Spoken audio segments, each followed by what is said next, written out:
करीम चांडिया साहब केडी चांडिया साहब नज़म दोस्तन की फरमाइश है आज़ादी ओ आज़ादी तू केॾो दूर अञा है तू केॾो दूर अञा है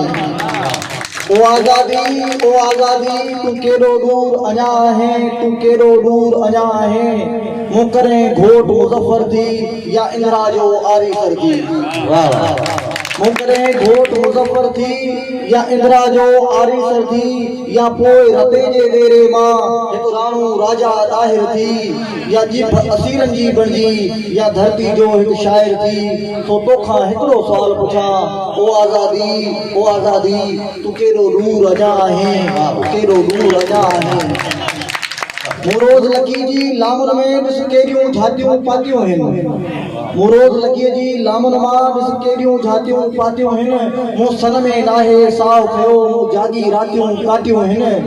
हू मुंहिंजो सीनो चीरनि लाइ ॾिस केॾियूं आतियूं कातियूं आहिनि पर ज़िंदा नन मां बचड़नि खे तो तुंहिंजे नाम जी लोली ॾियां ओ आज़ादी तू केॾो दूर अञा आहीं तू केॾो दूर अञा आहीं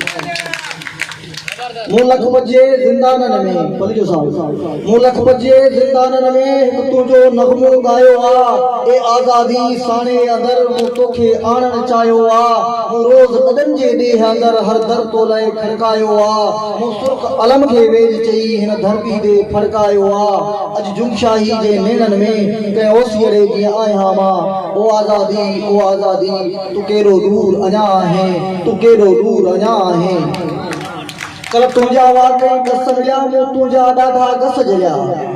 कल तुंहिंजा वाकई दस मिलिया मूं तुंहिंजा ॾाढा घस झलिया तूं होची मन जे शहर हुईं तो वियतनामिन जा झीर सॻिया तो क्यूबा जी बाज़ारुनि में तो ॾाढा ॻाढ़ा वेस ॾिया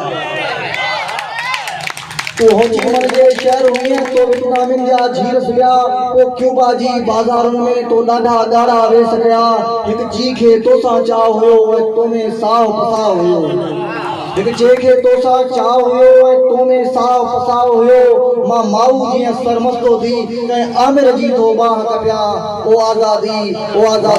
तू केॾो दूर अञा आहीं तू केॾो दूर अञा आहीं तू केॾो दूर अञा आहीं आख़िरी नज़म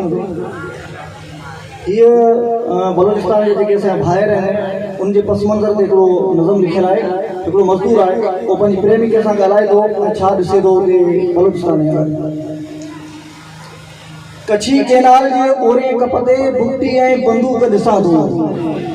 कच्छी केनाल जे ओरे कप ते बुक्ती ऐं बंदूक ॾिसां थो कारी किटली कोप सां भेड़ी गोलियुनि जी संदूक ॾिसां थो ऐं मां थदड़ी भरियां थो उनखां थोरो अॻिते जाना हिकिड़ी शोधा पिट जला उनखां थोरो अॻिते जाना हिकिड़ी शोधा पिट जला मेटे रंग जे दीवारुनि ते ॻाढ़े खून जी ॻाल्हि लिखियल आहे ऐं ॻाल्हियुनि खां कैंप ॾिनल आहे कैंप में बिल्कुलु तारीख़ी आहे कैंप में बिल्कुलु तारीख़ी आहे ख़ामोशी भी तारीख़ी आहे चप ते आंगुर जा ॾेई ताला बिस्तर में मज़दूर सुतल आहिनि मज़दूरनि में सूर सुतल आहिनि ओड़ा ऐं अधरोट वीचारा ॾकंदे पहिरेदार ॾिसां थो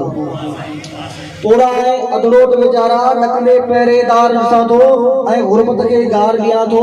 गीत लिखण ते बंदिश आहे दीप जलण ते बंदिश आहे गोली लॻंदी खमजी वेंदुसि सच लिखण ते बंदिश आहे हाणे सिबी जे साथी कंदे रखवालनि जो पहिरो आहे हाणे सिबी जे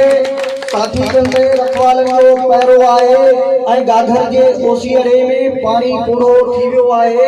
अख जो ॿोड़ो थी वियो आहे कुंवारा रूह घरनि में रहिजी पए पए नेठ पुराणा थी विया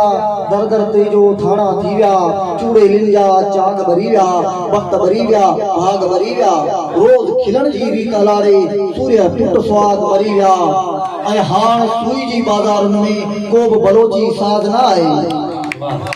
हाण सुई जी बाज़ारुनि में को बि बलोची साज़ न आहे,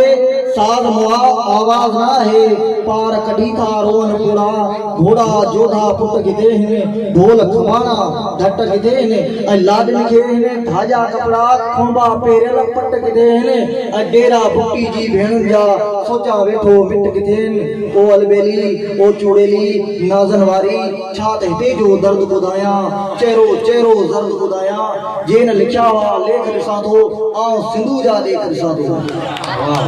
जेन लिखिया हुआ लेख ॾिसां थो, आउं सिंधु जा लेख ॾिसां थो।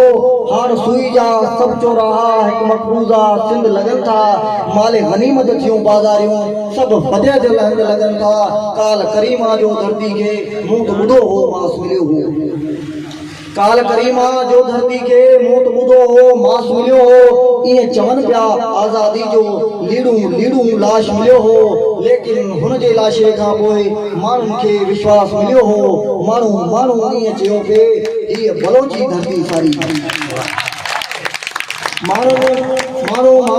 ईअं चयो पिए हीअ बलोची धरती सारी, ऐं धरती जी हर का नारी मई जी जला मई धरती आ, मुंहिंजे वॾड़नि मई परदी आ। ओए पहाड़नि जी चोटुनि तां बागनि जी यलगार ॿुधां थो, कारो कारो भार ॾिसां थो, ऐं साण तिरंताई जी पहाड़ी झूने शींहं खे सॾ करे थी, गोरी लन खे गॾु करे थी। आउं सिंधु सारे जाना, दिल धरतीअ तां वारे जाना, आज़ादी जा गीत लिखां थो, तुंहिंजी मुंहिंजी जीत लिखां थो, आज़ादी जा गीत लिखां थो, आज़ादी जा गीत लिखां थो।